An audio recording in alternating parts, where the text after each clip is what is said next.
So let's just have a look. Tata says, I have a problem heavily procrastinating, especially when I have no school. I want to train myself to be productive even when I have no schoolwork that I get used to. Any suggestions? So Tata, that's exactly what we're talking about today. So the first step is to burn your boats. And this is not a week by week or month by month plan. There's other planning principles, that I teach on in other courses about doing that. This is about getting control of your day, your 24 hours, like Ramona has done, which is why it's such a good example. 6:45 in the morning, she woke up and she burned her boat. So Tato, same thing. Join the Facebook group.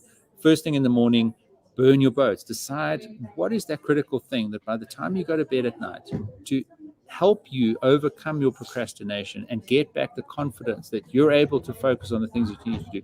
What is that one or two or three things? Don't be too ambitious, because then obviously, you just set yourself up for failure. And exactly why I said to Ramona there, I don't know how big any unit of law is that she was trying to achieve, but I just tried to break it down to say it's not an all or nothing thing. If she got one or two done out of the three, that's still something to be proud of and thankful for in terms of the progress that she's made. So Tata, my advice to you would be to join the Facebook group, burn your boats, or do it right now.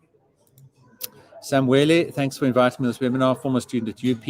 Okay, absolutely. Great that you're here. And, these tips and these webinars and the people I interview and the courses that I provide access to and all the value that you get from all of the resources of the Student Success Coach community are all 100% geared towards helping you be successful. I fundamentally believe that we have to have successful students go out into the world, solve big problems, become economically independent, contribute back into society, and build a better life for themselves and for all of us as a country. So for me, as a PhD graduate and long-time Wits student, I believe in the academic process. I believe in the rigor and the necessity of the research that we're all doing in various different fields on various different topics to help change the world.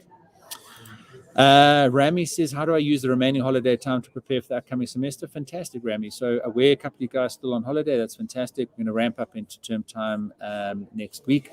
Now, I interviewed a lady on the podcast last year, and we talked about exactly this. And when I asked her, and I think she did exceptionally well in her first year of medical studies, if I can remember correctly, and I asked her what the secret of her success was. And she actually said that she, quote unquote, got ahead. So by the time the first lecture started, she'd actually already read up. She'd done a couple of chapters. She'd started to get to grips with the material. She didn't wait for the first day for her own learning journey to begin. So Rami, that would be the same advice to you. If I can dig out that podcast link, I'll stick it on the chat now, and you can go through that and have a listen and hear what she's done to help you then prepare for the upcoming semester in exactly the same way. But good that you're thinking like that, and good that you do want to get ahead. And I certainly wish you every success in doing that.